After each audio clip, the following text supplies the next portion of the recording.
Steam rises in thick white plumes from a cracked iron pot inside the damp cellar of a ruined Belgian farmhouse in January 1945. Sergeant Eleanor Haney, 28 years old, stands over the boiling broth, her knuckles raw from freezing mud and grease. Tucked into the front pocket of her apron is a waterproofed canvas pouch containing letters from her fiancé, worn thin at the seams. Outside, 340 frostbitten infantrymen wait in the killing snow, each accounted for down to the exact mess tin, when a crisp captain steps down the stone stairs and demands a hot plate for General George S. Patton. Haney does not turn her head. She keeps ladling. "Line starts outside, sir," she says, her voice flat with sheer exhaustion. Every tin is counted. The cellar goes silent in the specific way a room goes silent when something has been said that cannot be unsaid. The captain's hand freezes on his belt. Private First Class Leon Sadowski, sitting on a crate with feet wrapped in rags, stops chewing. Nobody moves. Men recalculate the risk of military discipline in a single heartbeat. Up on the top stone step, Patton stands quietly in his heavy coat, looking down through the steam. He does not shout. He does not move. What happened in the next 60 seconds would reveal the true measure of the commander, and the answer was not what anyone in that frozen cellar was prepared for. If you want more untold stories from World War II, hit that subscribe button. It helps us bring these forgotten moments of courage and quiet leadership directly to you every single week. Let me back up a second, because to understand what it cost Sergeant Eleanor Haney to tell an aide to a three-star general that the line started outside, you need to understand the absolute brutal reality of a field kitchen in the Ardennes in January 1945. This was not a warm mess hall back in England. It was a damp stone cellar beneath a shattered Belgian farmhouse near Bastogne, choked with coal dust and freezing condensation.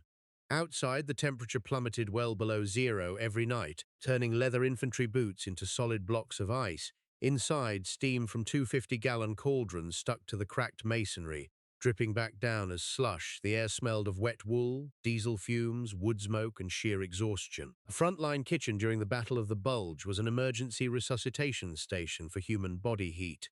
Cooks worked 18-hour shifts on freezing concrete, chopping frozen lard with grease-coated axes. For the 340 men crawling out of foxholes 300 yards up the ridge, that steaming iron pot was the only thing keeping their blood moving. In the United States Army, military hierarchy was absolute. But on the front lines, the distance between command staff and field crews was an invisible canyon. A three-star general's staff officer carried the full weight of 3rd Army headquarters. When an aide entered a field kitchen, men moved out of the way. Officers did not stand in mess lines, rank carried privileges, and in the frozen hell of Belgium, a hot plate brought up to a command vehicle was an unwritten rule so ingrained that nobody questioned it. Everyone in that cellar understood the unwritten code. You do not argue with the general's staff. The frostbitten privates leaning against the masonry had learned to keep their heads down and let authority take what it wanted. Challenging that authority meant courting immediate military discipline. By January 1945, supply trucks were stalling in 5-foot snowdrifts, and every single ration was a strict calculation of human survival. 340 infantrymen required exactly 340 portions of hot broth to maintain core body heat through a 12-hour watch in a frozen trench. The arithmetic of wartime nutrition left zero margin for surplus. Subtract one portion for an uncounted staff plate and the ledger broke. One rifleman went back into the snow on an empty stomach, his body burning its own tissue to stay alive before dawn. It was a cold, mathematical calculation where missing calories equaled fallen men. Every tin counted because every missing tin reduced a soldier's chances of surviving the night. And that was the frozen cellar, Sergeant.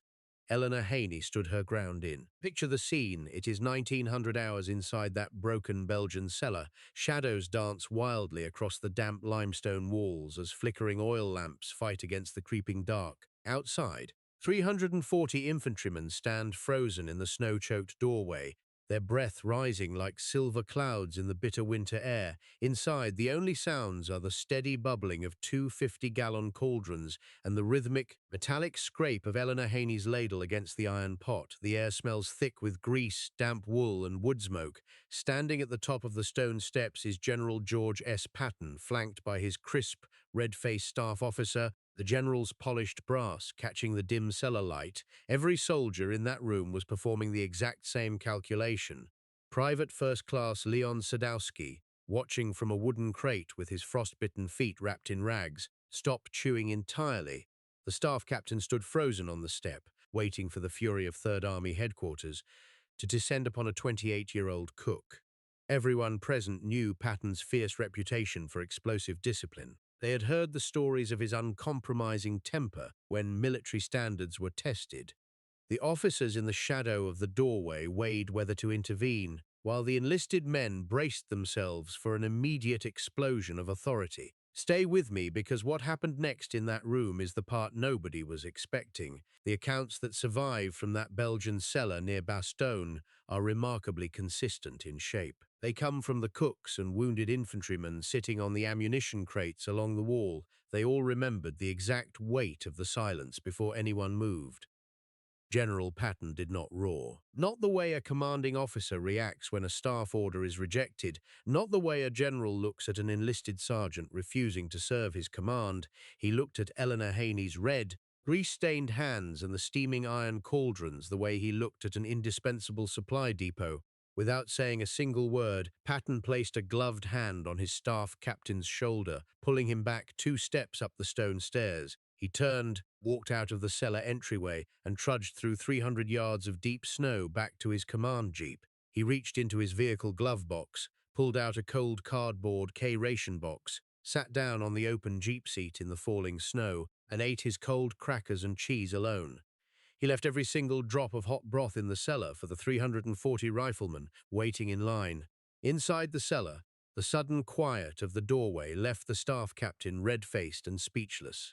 Outside, the steady scrape of Haney's iron ladle resumed, feeding every single rifleman down to the last man in line. Sadowski later recalled that seeing the 3-star general eat a cold K-ration in his jeep taught every soldier in the unit what real command leadership looked like. See, what most folks don't realize is that George S. Patton, despite his grand reputation for privilege, understood that an army's combat power rests entirely on the physical well-being of its lowest-ranking frontline soldiers. He recognized that Haney was not being insubordinate. She was fiercely protecting the exact calorie balance required to keep his infantrymen alive on the perimeter. The math in Patton's mind was immediate and absolute. Had Patton demanded a hot plate for himself and his staff, several frontline soldiers would have gone back into their foxholes without hot food in sub-zero cold. A cold soldier on night watch was a soldier whose reaction time dropped, whose fingers froze to his rifle trigger, and whose vulnerability to frostbite doubled. To Patton, leadership meant sacrificing personal comfort so that the men doing the actual fighting had every resource necessary to survive. By walking away to eat a cold ration, Patton was not yielding his authority. He was demonstrating the highest form of discipline, placing his soldiers' survival above his own rank. He transformed himself, in that brief fragment of a minute, from an intimidating army commander into a leader who respected the sacred duty of the mess line. He saw a woman defending her soldiers' rations, and he honored her integrity by taking his place behind them. Sergeant Eleanor Haney was 28 years old, born and raised in Lancaster, Pennsylvania. Her father was a commercial baker who spent 30 years managing large-scale ovens, teaching his daughter how to manage flour inventories down to the ounce and how never to waste a single scrap of food. Before joining the Women's Army Corps, Eleanor worked as the assistant manager at a regional bakery, managing supply ledgers during the leanest years of the Depression. In the front pocket of her canvas apron, she carried a waterproofed pouch holding letters from her fiancé, a combat engineer serving in the Pacific, whose words reminded her daily of what soldiers endured on the front lines. Eleanor had a clear, practical plan. Complete her military service, return to Pennsylvania, open a small community bakery with her husband, and raise a family in peace. She was not a dramatic hero. She was a disciplined, practical woman who believed that keeping promises to hungry men was the most important work in the world. When the mess line finally cleared at 2100 hours and the last tin was scraped clean, the staff captain returned to the cellar to retrieve Patton's leather map case. He looked at Eleanor and remarked quietly that she was lucky the general had chosen to eat cold rations instead of stripping her rank. Eleanor did not flinch. She simply wiped down her iron pots with grease cloth, placed her ladle into its rack, and checked her inventory ledger.